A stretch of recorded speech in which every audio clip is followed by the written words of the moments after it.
Bismillah ar-Rahman ar-Rahim. Hadith 670. وعن ابن عمر رضي الله عنهما قال: نهى عمر عن بيع أمهات الأولاد فقال: لا تباع ولا توهب ولا تورث يستمتع بها ما بدا له فإذا مات فهي حرة. رواه مالك والبيهقي. وقال: رفعه بعض الرواة فوهم. From Ibn Umar, he says that his father Umar forbade the sale of the Wallet, the mother of the child, and he says that she must not be sold, nor given as a gift, nor inherited. Her master enjoys her during his life, and when he dies, she becomes free. This narration is authentic as the statement of Ibn Umar. As for this Wallet, or the mother of the child, then this is a servant girl which a man owns, and she bears a child for him, because a man is allowed to have intercourse with his servant woman. So if this happens and she delivers birth, then when her master dies, she becomes free, by virtue of the fact that she gave birth to his child. And this is the rule in the Sharia. This birth of the child could be a live baby, or it could be born dead. As long as it has the features of a human being, then the ruling applies, that she will be free after the death of her master. Hadith 671. وعن جابر رضي الله عنه قال: كنا نبيع سرارينا أمهات الأولاد والنبي صلى الله عليه وسلم حي لا يرى بذلك بأسا.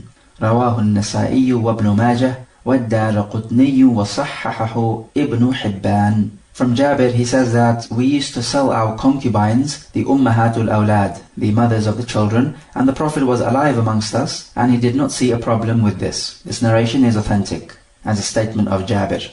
So here we have just seen two narrations, one from Ibn Umar and the other one from Jabir, and they seem to be telling us two different things. So the question is, are you allowed to sell the Wallet?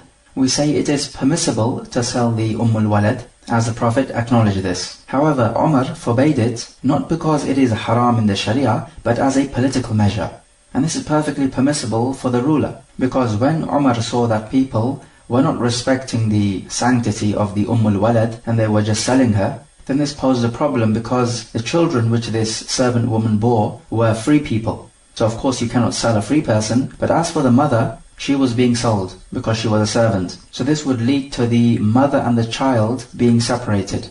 And of course this would break off the relationship and will cause much misery for the mother and for the child that they are not together. And so Umar wanted to prevent this. And so he brought about this prohibition as a political measure. Otherwise, the original rule is that it is permissible to sell the Wallet. And the ruling of Umar shows his intelligence and his understanding. And we have other examples where Umar radiallahu anh undertook political measures which seem to oppose the Sharia, but in actual fact they don't oppose the Sharia, rather they are just political measures. For example, 3 divorces given in one go during the time of the Prophet and Abu Bakr would be counted actually as one divorce, even though it's not permissible to give 3 divorces in one go. But if it was to be done, it would be counted as one divorce. However, during the time of Umar, he saw that people were just taking this ruling lightly, and they were giving 3 divorces in one go, left, right and center, without giving due care and respect to the Sharia. So he said, okay, we're going to use their fun and games against them. So anyone who gives 3 divorces in one go, we will count it as literally 3 separate divorces, and hence he will not be allowed to take his wife back, as he would normally be allowed to do after 1 divorce and after the 2nd divorce as well.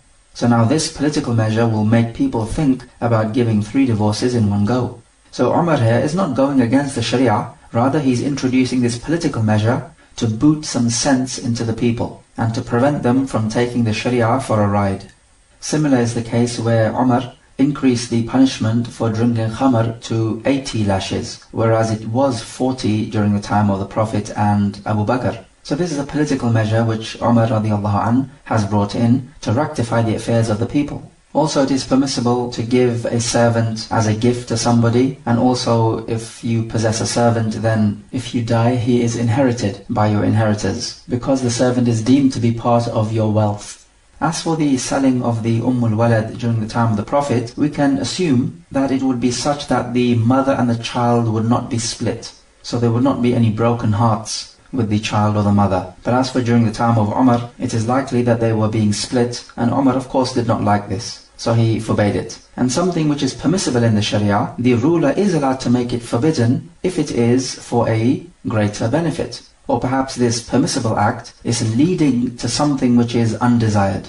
And we also know that the Prophet forbade separating between a mother and her child, and that whoever does this, then Allah will reward him in the hereafter by splitting him from his beloved ones on Yawm al-Qiyamah. So your reward is of the same type as your action. So the point about these narrations is that it is permissible to sell the Umm Wallet. That's why these narrations are here in this book of Bay'. But we say that the ruler can impose his law and forbid this sale of the Umm Wallet if he deems this to be more appropriate for the circumstance in which the people are living. Hadith 672 وعن جابر بن عبد الله رضي الله عنهما قال نهى رسول الله صلى الله عليه وسلم عن بيع فضل الماء رواه Muslim. From Jabir ibn Abdullah, he says that the Prophet forbade the sale of excess water. Muslim reported it. وزاد في رواية وعن بيع ضراب الجمل, and also selling the sperm of the male camel. Hadith 673 وعن ابن عمر رضي الله عنهما قال نهى رسول الله صلى الله عليه وسلم عن عصب الفحل رواه البخاري. From Ibn Umar, he says that the Prophet forbade the sale of the sperm of a male animal. This is of course for breeding purposes. Al-Bukhari reported it. So the narration tells us that you're not allowed to sell excess water, but this depends on what type of water it is. The first type is the water which you do not put in containers and you have them in your possession, and that this water could be in your land, but it comes about purely out of the action of Allah Jalla wa Ala. So you did not have any role to play. So basically you did not produce the water. So this would include the water which is gathered in a pond, the water which is in a well, or in a river which is flowing, even if this well is in a land which you privately own. And secondly, you have the type of water which you collect and you put it in a container, let's say a water skin, and this is with you in your possession. So this second type of water is allowed to be sold because it is your personal possession and you are selling it just like you would sell anything else. So it is like selling bottled water, and this is sold nowadays as well, and it is perfectly permissible. As for the first category, then the excess water which is in the well or the rivers or ponds, then even if it is in privately owned land, then this excess water is not allowed to be sold and it should be given away for free, as is dictated here in this hadith. So the people should be able to come in your private land and take the water which they need, because this is water which Allah Jalla wa Ala has given you, and it has not come about through any particular effort of your own. As for rivers and ponds and wells which are in public places, this is a public property, so everybody has an equal share. As for the well which is in a private land, then you certainly own the well, but do you own the water or not? There's a difference of opinion as to whether this person owns the water. If he dug up the well, he owns the well, but the ulama say that he did not produce the water. So there's a difference of opinion. Some say he does own the water, some say he doesn't. As for if he takes the water and puts it in a container, so he bottles up the water, then this is his water without a doubt and he can sell it. But as for before bottling up the water from the well which is in his private land, there the difference of opinion arises. Does he own the water or not? Certainly what we can say is that any excess water in his private well should not be sold, and this is what the narration is telling us. And he should not prevent people from coming in and taking this water from his well, except in the case in which this would harm him. For example, he has women folk in the house and people coming in and out to take water from his well, then this will expose the women folk to the non-mahram men. No doubt this is a harm, and in this case he would be allowed to prevent them from taking water from his well. But if there is no harm on the owner of this well, then does this mean that you're allowed to enter upon his private land and take the excess water out of his well without seeking his permission? We say it is not obligatory to seek permission in this case, except if you fear a fitna, that if you enter upon his private land, he will take offense and he may retaliate. So in this case we would say it is safer to seek permission. And if there is no harm on the owner of the well and the private land, then he must allow you in to take the excess water, because the Prophet said, النَّاسُ الشُّرَكَاءُ فِي ثَلَاثٍ. The people have equal share in three things: الْمَاءُ وَالنَّارُ وَالْكَلَأُ. Water and firewood and pasture. These are the types of things which Allah Jalla wa Ala gives to all of the people, and they all have an equal share. And as we said before, the water which is allowed to be sold is the water which he bottles up in containers like water bottles. So you're allowed to sell bottled water, just as we find nowadays, and there's no problem in this. What the hadith is talking about here is the water which is in the well. We also learn from the narration that it is impermissible to sell the sperm of the male camel. So how is this done? Somebody has a female camel and he wants her to give birth. You have a male camel. So he asks you to make your male camel breed with his female camel. So you are not allowed to charge for this, because this is something which needs to be done for free. And the Islamic system is not like the capitalist system in which you charge for everything. Rather, there is an element of charity about it. And there are certain things which just should not be sold.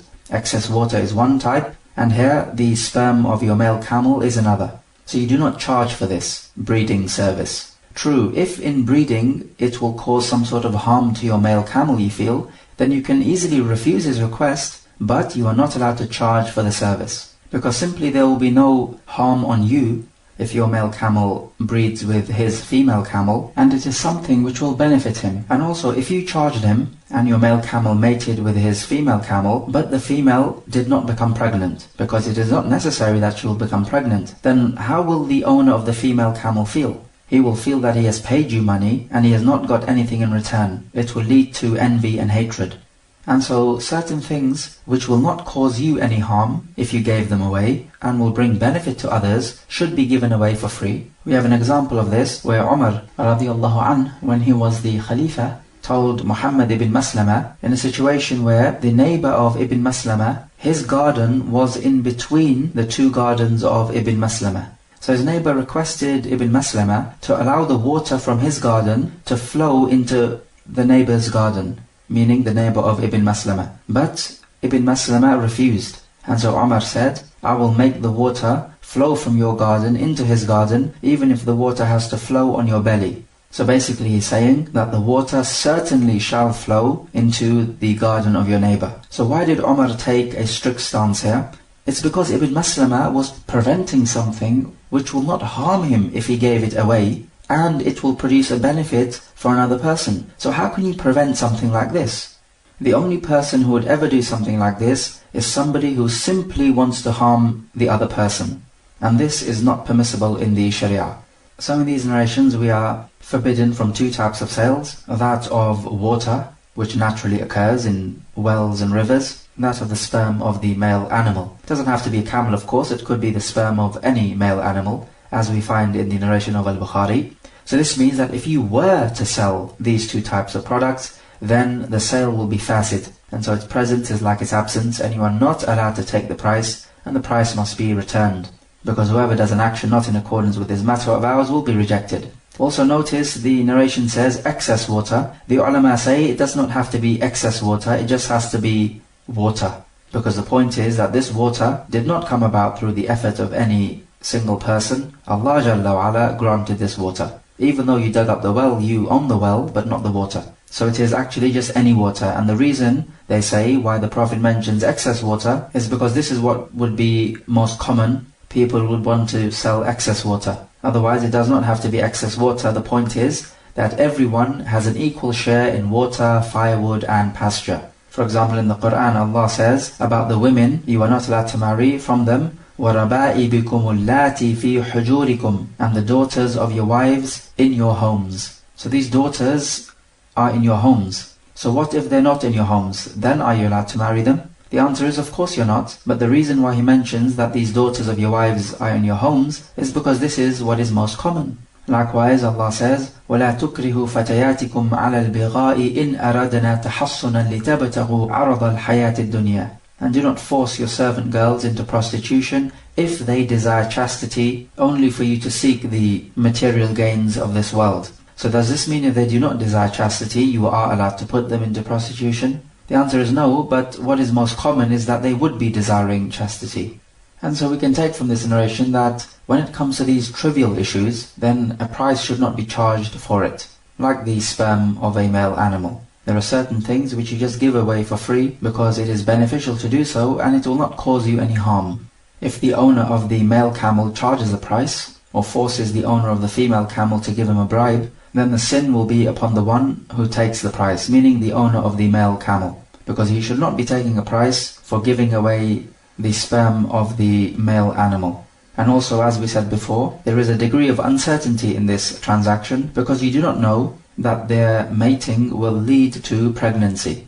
We can also take from these narrations that the Sharia seeks to protect the wealth of the Muslims. The wealth of the Muslims is a means of their upkeep in life. As Allah Jalla wa Ala says in Surah An-Nisa, وَلَا تُؤْتُوا السُّفَهَاءَ أَمْوَالَكُمُ الَّتِي جَعَلَ اللَّهُ لَكُمْ قِيَامًا. And do not give the foolish people your wealth which Allah has made as a means of support for you, or a means of upkeep. And of course, giving your wealth to the foolish people will lead to it being wasted. And so this ayah is telling us it is not permissible therefore to waste wealth, which is a means of upkeep for you. And also we take that when it comes to sales transactions, the Sharia seeks to prevent causes for regret and anger and animosity between the Muslims. Because selling water and the sperm of the male animal can lead to regret, as pregnancy does not take place, and it can also lead to anger and hatred, because you're selling something which you're not supposed to sell, and should be given for free. And it will make you come across as somebody who is greedy and wants to exploit others.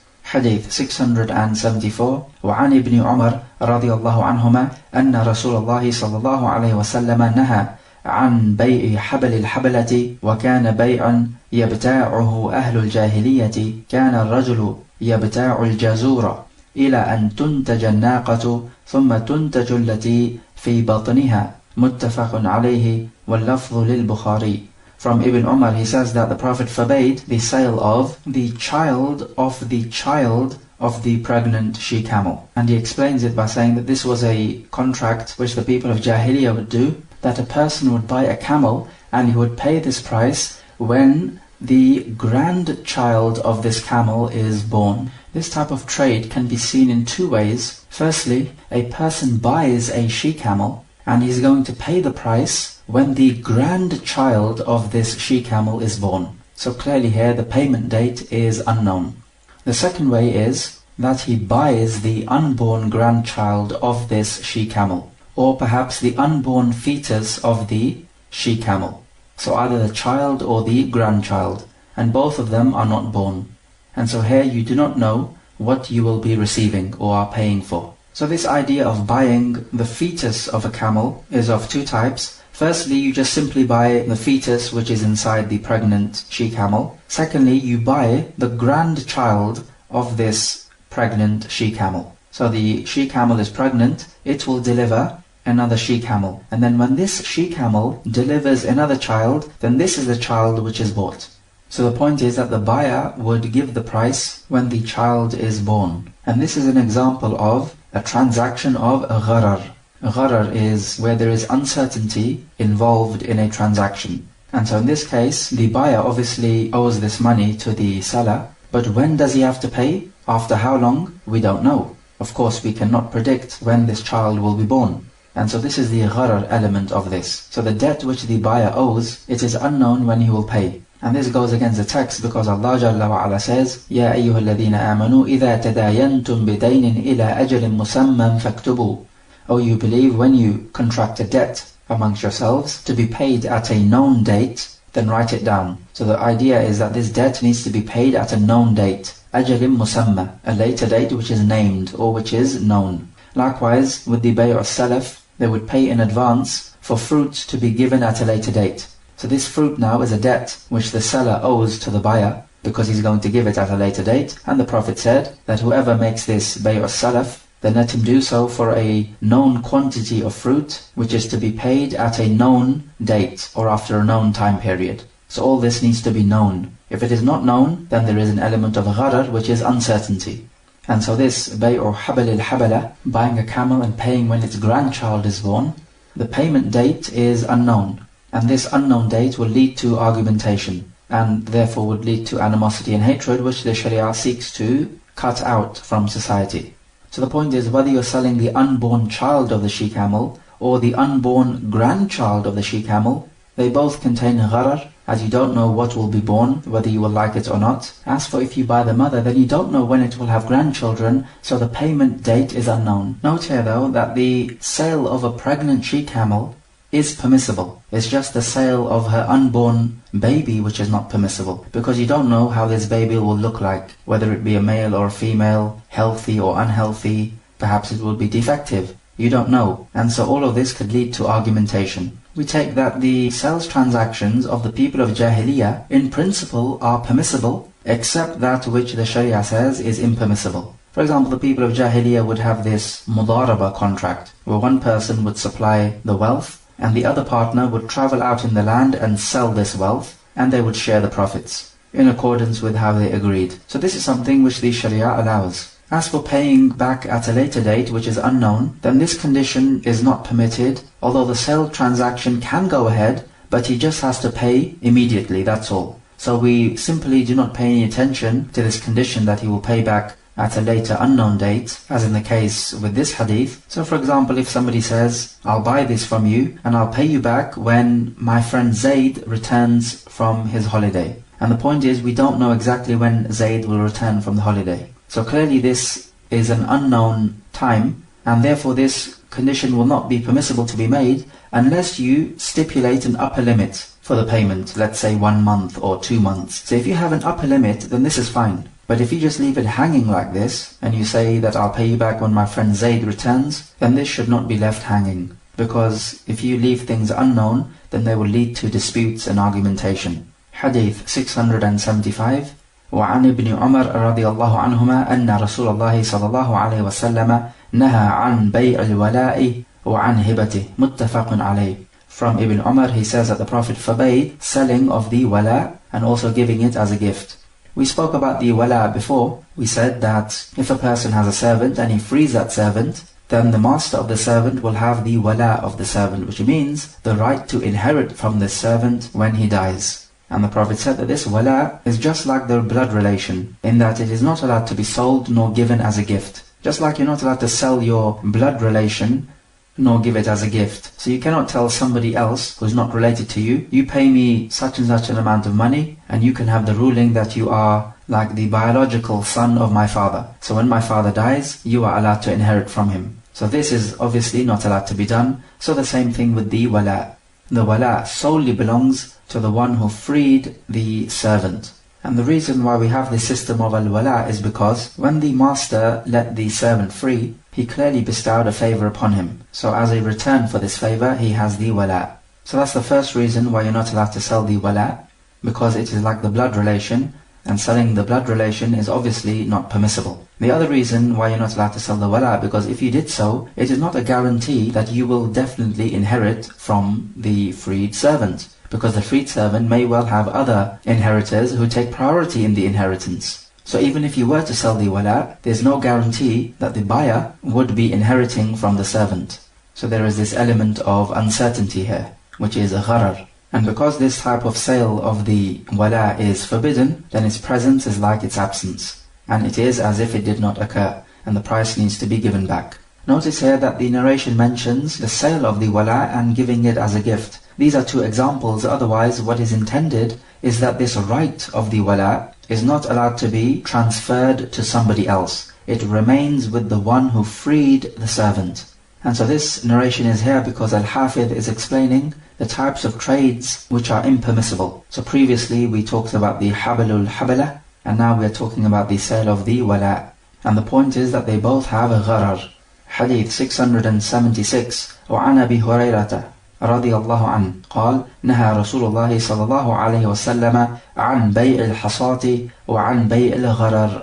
Rawahu Muslim. From Abu Hurairah, he says that the Prophet forbade the sale made by throwing stones and every sale of gharar. Muslim reported it. So firstly, let's talk about this sale which is done by throwing stones. What is this all about? The people of Jahiliyyah would have many types of transactions which would involve uncertainty, and they were actually just a form of gambling, in which either you are a winner at the expense of the other, or you are the loser at the gain of the other. So either way, somebody is exploiting the other person. And clearly this is going to lead to enmity and ill will between the Muslims. So as for this sale involving stone throwing, then this could be done in various ways. The seller says to the buyer, throw this stone, and on whichever piece of clothing it lands, then it is for you for such and such a price. So the point is, the stone could land on cheap clothing, but the price which is stipulated is very high. So here the seller wins at the expense of the buyer. Or it could be the other way around, in which case the buyer wins at the expense of the seller.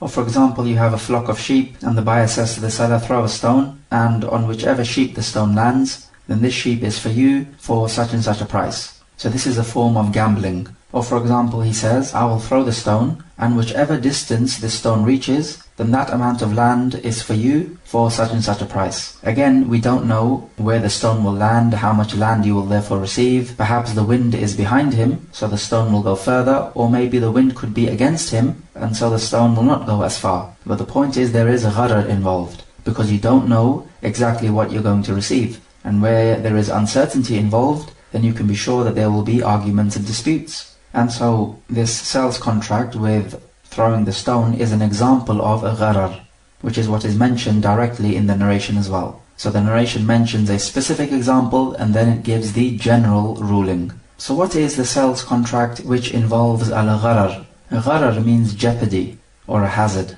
It is basically a trade which involves risk. How? Because of uncertainty. Because number one, what is being sold doesn't exist. For example, in the case with the habalul habala, selling the unborn grandchild of the she-camel doesn't exist. Therefore you're not allowed to sell it, and this is a gharar, it is uncertainty. The product doesn't exist. Number two, the product does exist, but you're not able to deliver it to the buyer. For example, a camel which has run away, or a servant which has run away, or a bird in the sky. You don't know if you're able to deliver it to the buyer. You may or may not be able. Therefore, somebody is going to gain at somebody else's expense. Because this type of product is likely to be cheaper because they know that it is unlikely that the seller will be able to deliver it to the buyer. So if he does deliver it to the buyer, then clearly the buyer wins out because he has bought something which is normally expensive for just a fraction of the price. And if he's not able to deliver it to the buyer, then clearly the buyer loses out. He paid for something which he did not receive. And then thirdly, it is something which does exist and can be delivered, but you don't know what it will be like, whether it will be to your liking or not, or perhaps the quantity of it, or the quality. This is like selling the unborn animal in the belly of the female. It does exist, and it will be born, but will it be born alive or dead, healthy or unhealthy? It is unknown, you are uncertain, therefore it is a gharar. So these are three types of a gharar, and they all involve uncertainty. And when you have uncertainty in your trade, then this can lead to disputes, which leads to anger and animosity. And this is exactly what the shaitan wants, and it is why Allah Jalla wa Ala has forbidden khamr and maisir, which is gambling. He says, Ya ayyuhalladhina amanu innama al-khamru wal-maisir wal-ansabu wal-azlamu rijsun min amal al-shaytani fajtanibuhu la'allakum tuflihun. O you who believe, khamr and gambling and sacrificing for your idols and seeking a decision by throwing arrows are all evils from the works of shaitan, so avoid them so that you may be successful. إنما يريد الشيطان أن يوقع بينكم العداوة والبغضاء في الخمر والميسر ويصدكم عن ذكر الله وعن الصلاة فهل أنتم منتهون. Shaitan only wants to sow between you enmity and hatred by using khamr and maisir, which is gambling, and to divert you from the remembrance of Allah and from salah. So will you refrain? So things which cause enmity between the Muslims and things which cause you to forget Allah and forget the salah are all haram and come under the same category as khamr, which is intoxicant, and gambling. And the idea behind sales contracts, which are in fact gambling because they contain gharar, is that somebody is going to win at the other's expense. That's the hallmark of gambling. What does this lead to? It leads to greed and exploitation, which is exactly what the capitalist system is about.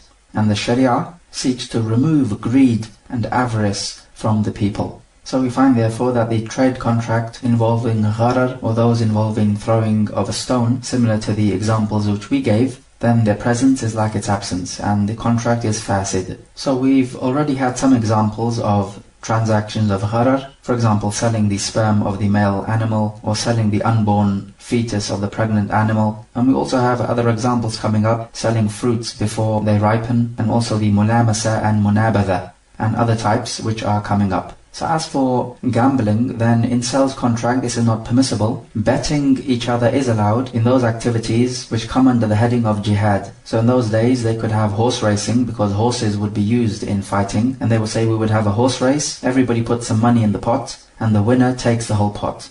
Clearly this is gambling because somebody is going to gain at the other's expense. But because the activity is jihad related, it is permissible. Likewise, you could do the same thing with knowledge-related activities, because this also comes under jihad. When we say knowledge, of course, we mean knowledge of the Sharia. In Sunan at-Tirmidhi, Abu Bakr had a bet with a mushrik that the Romans will overcome the Persians between 3 to 10 years. And after some years, the mushrik said that the prediction of the Quran is wrong, that the Romans have not overcome the Persians. And so Abu Bakr told this to the Prophet, and the Prophet said, increase the stake of the bet and allow for a little more time. And so this is what Abu Bakr did. He increased the stake and he allowed for a little more time, and lo and behold, the Romans did beat the Persians. And so Abu Bakr won the bet. But the point is, this is a bet, and betting is haram. But in this case it was for knowledge purposes. And the knowledge of the Sharia, just like fighting in the way of Allah, all comes under jihad. So it makes the word of Allah superior. Hence betting in this sphere of jihad is permissible. However, note that we could have some transactions in which there is a degree of gharar, but they are permissible. For example, we could have radishes and onions which grow from the ground. Part of this vegetable is in the ground, so it is unknown. Therefore it is gharar, because you don't know how this product which you're buying will ultimately look like. So is it permissible to sell these vegetables which are still in the ground, even though there is a gharar? Some ulama say no, it is not permissible because of the gharar. Ibn Taymiyyah says it is permissible because this is the customs of the people which they have been doing all along, but the general need of the people makes it as if it is a necessity. So in a case of necessity, or in a case where the gharar is of a small amount, then this does not prevent the sale from being correct. This is the madhab of Al-Imam Malik, and it is a good and practical opinion. And if we were to say that these types of products are not allowed to be sold because of the gharar, then this would make life unbearable for people. And also on this topic of gharar, we need to point out that all of these insurances which you find nowadays, house insurance, car insurance, travel insurance, all of this is gharar, because you're paying for something and you don't know what you're going to receive. It could be that you pay much and you don't suffer any loss, so the company does not give you anything back. Or it could be that you pay a very small amount, but you suffer a major loss and the company has to give you more than what you paid for. The point is that insurance is gambling and it involves gharar, therefore it is not permissible. And any sales contract which involves gambling, then this is eating up the wealth of the people without due right. And there is no point in saying that both parties are happy with the trade, because they can both be happy with the trade, but there are other factors we need to look at. In that, is it in accordance with the Sharia or not? Otherwise, both parties could be happy to do something which is haram. It does not make it halal. So when it comes to something like car insurance, then this would take the same ruling as eating dead meat, in that you could take out the car insurance because of necessity, but you would have to take the minimum amount if you need to drive the car. There is an alternative to the insurance, which is that Muslims come together and they put money in a pot, seeking thereby not to profit but the face of Allah Jalla wa Ala, and as a charitable purpose. And then if one of the members of this pot suffers a loss, let's say in his house or car or whatever, then money can be taken from the pot in accordance with the amount he has contributed, and it can be used to cover the damages. So this type of alliance is not something which seeks to profit from the other, or to gain at the other's expense, which is what these commercial insurance companies seek to do. There would be no such thing as commercial insurance companies if they were not 100% sure that they will certainly gain at your expense. Don't forget, the West is a capitalist system. It is all about gaining, even if it is at the expense of the other. As for this charitable pot which we have described, then most ulama are of the opinion that this is permissible. Hadith 677. وعن أبي هريرة رضي الله عنه أن رسول الله صلى الله عليه وسلم قال من اشترى طعاما فلا يبيعه حتى يكتاله. رواه مسلم. The Prophet said, whoever purchases food, then he must not sell it until he takes it in full measure. Normally, in those days, food would be sold by measuring it out. So you would have a measure of food which you would sell. So the Prophet is saying here that if you buy food, then this food which you have bought, you're not allowed to sell it on to somebody else until you have taken its full measure. So whether this food is measured out using the kale, or it is weighed out, or you're buying a number of objects, for example, a number of apples and oranges, then you're not allowed to sell what you have bought until you take the full measure or number. And we can apply the same ruling to anything, that you are not allowed to sell it on until you have it in your possession. So although the hadith talks about food specifically, The ruling applies to all things. You're not allowed to sell it until you have taken possession of it. When you agree to the sale, then the sale contract becomes binding on you, so long as you have not left each other, meaning the place of the trade. Because as long as you have not left each other, you have the option in the Sharia to cancel the trade. And the reason for this ruling, as Shaykh al-Islam says, is because if you sell it on before you took possession of it, then you are not sure whether you will be able to deliver it on to your buyer, because it is not in your possession. It may well be the case that you don't receive it in your possession to begin with, so you will not be able to pass it on to the buyer. Especially if the first seller, who is selling you the product, finds out that you are going to sell this product on and profit from it. So he's going to try to annul the sales contract. We have a hadith which are more general than this hadith of the chapter. For example, in the Musnad of Imam Ahmad, the Prophet said, إِذَا اشْتَرَيْتَ شَيْئًا فَلَا تَبِعْهُ حَتَّى تَقْبِضَهُ. When you buy something, then do not sell it until you take possession of it. So the word shay'an is used, which means anything. And also we have the hadith coming up that Zayd ibn Thabit said that the Prophet forbade that a merchandise be sold where it was bought, meaning in the same place, until the buyer takes it in his possession, back to his dwelling place. Because if the first seller finds out that you're going to make a profit, then he's going to try to annul the trade contract. Because as long as you have not left the place of the trade, then both the buyer and the seller are well within their rights to cancel the trade contract. And the ahadith pertaining to this are coming up. And in the Sahihain, the Prophet said, مَنِ ابْتَاعَ طَعَامًا فَلَا يَبِعْهُ حَتَّى يَسْتَوْفِيَهُ. Whoever buys food, then let him not sell it on until he receives it in full. And Ibn Abbas said, commenting on this hadith, لَا أَحْسَبُ كُلَّ شَيْءٍ إِلَّا مِثْلَهُ. I consider everything to be like this. Meaning every merchandise you buy is like food. You're not allowed to sell it on until you take possession of it in full. So here we find Ibn Abbas is making qiyas or analogy. And this also proves the side point that making analogy is permissible because the companions would do this, and Ibn Abbas here is one example. We also have the example of Ammar ibn Yasir making analogy when he was in a state of janaba and there was no water for him to take a bath, so he rolled around in the dust, by way of analogy with tayammum. So with tayammum you wipe your face and your hands if you do not have water to make wudu, but he needed to wash his whole body, so he tried to make analogy and put dust on the whole of his body. So the point is, there is nothing wrong with making analogy, and this is a rebuttal against the Zahiriyya who do not accept analogy, and they do not take analogy or qiyas as one of the sources of fiqh. So the point is, before you take possession of the item and you take it back to your dwelling, you are not allowed to sell it on. But are you allowed to give it as a gift or as a sadaqah? So this is something for which you are not expecting a return. The answer is yes, you are, because giving it as a gift or a sadaqah is not the same as selling it. And the hadith talks about selling it. And there's a clear difference, because when you sell it, you are expecting something in return. And this is what can lead to a dispute if you are not able to deliver the product. But as for a gift or a sadaqah, then even if you are not able to finally deliver it, then there is no problem, because you did not have to give it in the first place. A sadaqah or a gift is not a binding contract. A sales contract is a binding contract, and hence can lead to disputes and argumentation.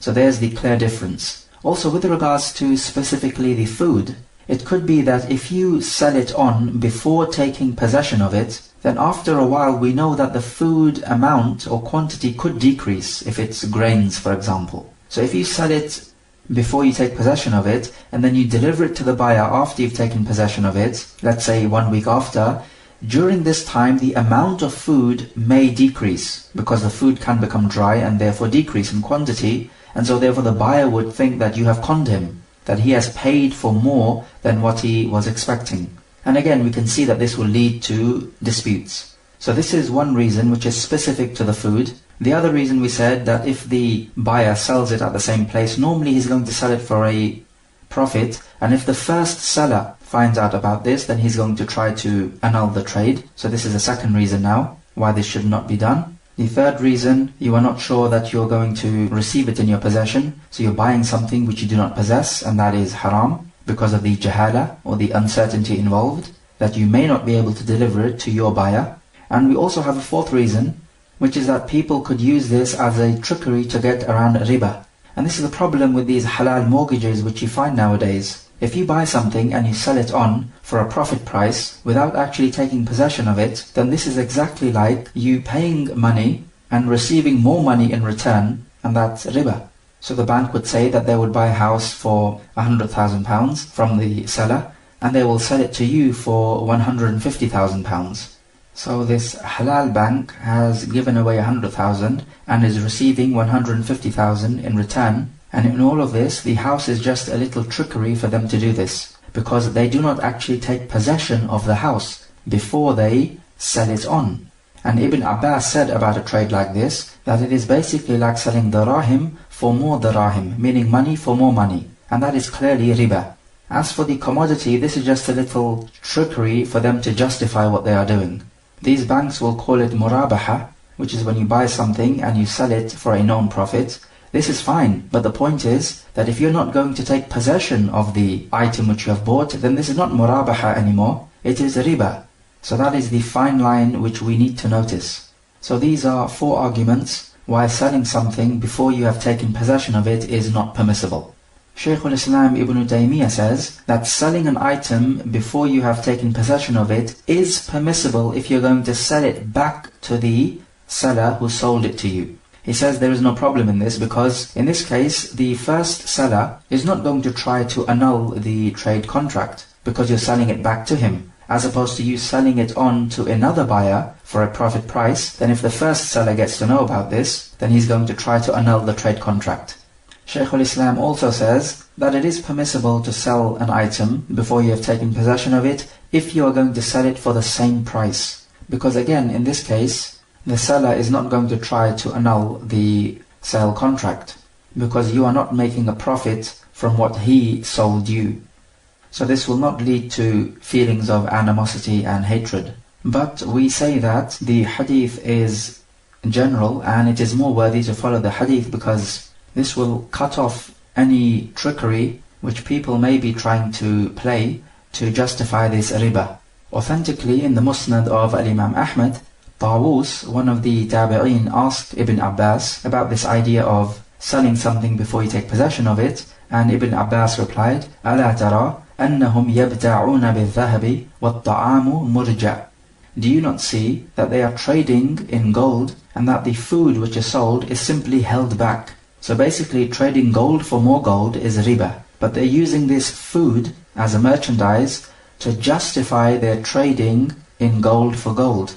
But what about the justification that if he sells it back to the buyer, then the buyer will not seek to annul the trade contract? Or for example, if he sells it on for the same price or less than the price which he bought it for, then again the buyer will not seek to annul the contract, and there will be no feeling of hatred and animosity. So therefore this is permissible. How do we reply to this? We say that this illah, or the reason given for the prohibition in the hadith, is something which we have arrived at using our own logic and ijtihad. This reason is not actually given in the text. And so therefore it could very well be possible that this is not the main reason or the only reason why selling something before you take possession of it is prohibited. There could be other reasons. And just a while ago we gave 4. So therefore we say that it is best to stick to the generality of the hadith and not to sell anything before you have taken possession of it and you have taken it back to your dwelling place, meaning away from the area which you bought it. Because as long as you are in the same area, then both the buyer and the seller have the right to annul the trade contract. As for the statement of Ibn Abbas in the Musnad of Imam Ahmad, graded authentic, then this is an understandable opinion from him. And he is basically saying that this type of trade somewhat resembles Bay'ul Ina. And Bay'ul Ina is something for which the hadith is coming up. But the point is that if you buy an item for, let's say, £100 and you don't actually take possession of it, so this item remains with the first seller, and then this very item you sell it on for £150, and remember, it's not in your possession. So what's happening now is that you've given away £100 and you've taken back £150. So this is riba because it's an increase. And as for the item, this was just a means for you to do this. Of course, this would be perfectly permissible, as it is permissible to sell an item for a profit, but you must take possession of it first and take it to your dwelling. This is the critical issue. As for these halal mortgage schemes, then they will buy the house for you for however much it is. But the point is that they will have you sign a contract that you need to buy it from them for an increased price. So they might buy it for 100,000 and you must buy it from the bank for 150,000. So this is actually worse, because they're now stipulating that they're going to give away 100,000 pounds on the condition that they will receive 150,000 pounds, and the house does not even come into their possession. It is just a device to make them justify this riba. And it is clearly riba, and there is nothing halal about this halal mortgage. And this statement of Ibn Abbas clearly proves it.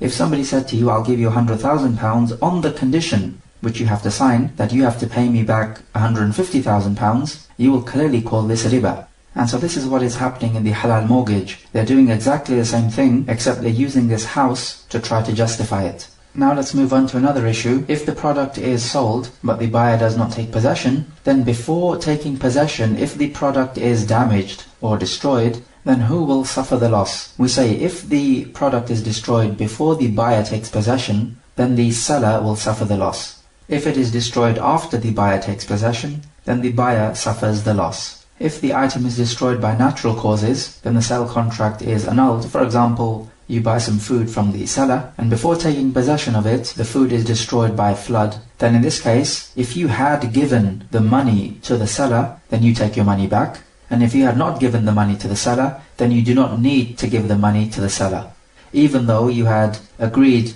that you will buy this food, because the point is that this food was not destroyed by the seller, it was destroyed by natural causes. So the trade contract therefore is annulled.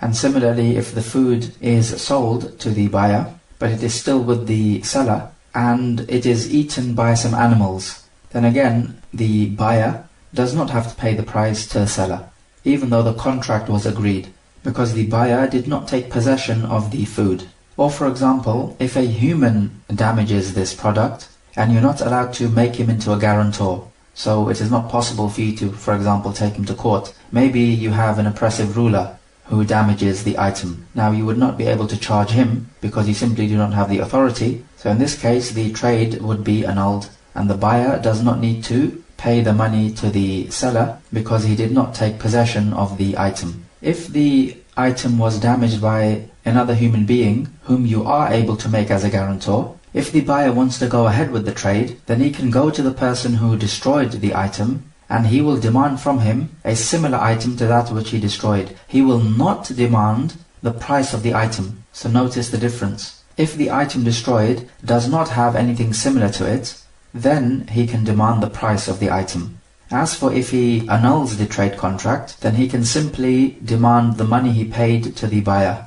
And in this case, of course, the buyer will chase after the one who destroyed the item and seek to recover the money. And the reason why the buyer does not demand the money from the one who destroyed the item is because the buyer has acknowledged that this item belongs to him. So what is owed to the buyer is the item, not the price of the item. So notice this difference. So far we've had the item being destroyed by natural causes, or the item being destroyed by somebody you cannot make as a guarantor, for example an animal or an unjust ruler, for example. So in both of these cases the contract is annulled. If the buyer had paid the money, he received his money back. If he had not paid the money, then he does not need to pay any money. Of course, in both of these situations the buyer has not taken possession of the item. And the evidence for this found in Sahih Muslim: إِذَا بِعْتَ مِنْ أَخِيكَ ثَمَرًا فَأَصَابَتْهُ جَائِحَةٌ فَلَا يَحِلُّ لَكَ أَنْ تَأْخُذَ مِنْهُ شَيْئًا بِمَا تَأْخُذُ مَالَ أَخِيكَ بِغَيْرِ حَقٍّ. If you sell some fruit to your brother and the fruit becomes destroyed by a natural calamity or by some blight, then it is not halal for you to take anything from your brother, meaning of the price. Why should you take the wealth of your brother without due right? So this hadith is talking about when the item gets destroyed by natural causes, and we include in this by those people or animals which you cannot hold as a guarantor. And then we have the third case where a human destroys it and you are able to make him into a guarantor, and in this case the buyer has the choice between the two options. But what happens if the destruction comes from the seller? Then in this case we have a difference of opinion. Do we say that the contract is simply annulled? So if the buyer had paid the money, he received his money back, and if he did not pay the money, he does not need to pay anything? Or do we say that the seller is a guarantor, And this would now mean that when the item was destroyed, it had increased in value, then the seller would have to pay this increase in value to the buyer. So for example, if you buy a sheep from the seller for £20 and you have not paid him the £20 yet and the sheep is with the seller, then the seller sacrifices the sheep. But at the time of sacrificing, the sheep in the market was worth £30. So what do we say in this case? Do we simply say you do not need to pay the buyer £20? Or if you paid him £20, you simply take back your £20 and that's it? Or do we say the buyer owes you £10 and you do not need to pay back your £20, and if you did pay your £20, you can take back your £20. But in either case, the seller needs to pay you this extra £10 because he destroyed your item when it was worth £30, meaning £10 more. So which option do we go with? The correct opinion is we go with the second option. He owes you this extra £10. And the reason for this is because he himself committed the wrongdoing. It was his responsibility, as opposed to the sheep dying because the wolves ate it up or through some natural causes. Because if that was the case and the sheep died when it was worth £30, then in this case the seller does not need to give you that extra £10 because it was not his fault. So notice this fine difference. What about this situation that a man buys a car from the seller and the seller does not allow the buyer to take the car away, and during this time the car is destroyed by any means, natural or otherwise? So in a case like this, we say that the seller takes the ruling of a ghasib. Ghasib is the one who usurps another person's wealth. And this chapter of ghasb is a chapter in and of itself, the rulings pertaining to usurping another person's wealth. But the point is that at the time of the destruction of this car, or whatever item is sold, the seller owes the buyer the value of the item at the time it was destroyed. So if, for example, the buyer buys a car for £10,000 and the seller prevents the buyer from taking the car, and the car is destroyed, let's say by a fire, and at the time of the destruction of the car, it was worth in the market £15,000 as a brand new car. We say in this case the seller needs to give the buyer £15,000. If the value of the car decreased to, let's say, £7,000 at the time of destruction, then the seller has to pay back £10,000. So basically what he pays back does not go below the price of the car when it was bought. And the reason why this system is skewed against the ghasib or the usurper is because he is the transgressor. And so this situation is basically the same as if you were to buy an item for, let's say, £10 and somebody usurps this item from you, and when it's in his possession it is destroyed, and at the time of destruction it is worth £15, let's say. The usurper owes you £15, but he cannot owe you less than £10. What about if it works the other way around? The seller wants to deliver the product to the buyer, but the buyer refuses to accept it. So in this case, if the item is destroyed through any means, then the buyer is the guarantor. So in this case now, the seller has the right to demand the price from the buyer. And the buyer is not allowed to say, no, I will not pay you the price because the product is destroyed. And the reason is because now the buyer himself refused to accept the product. So the situation now becomes as if the buyer left this item as a deposit with the seller. And this is called a wadi'ah, or a deposit which you leave with somebody. So now if this item is destroyed through natural causes, then the one who suffers the loss is the one who deposited this item, not the one with whom the item is deposited.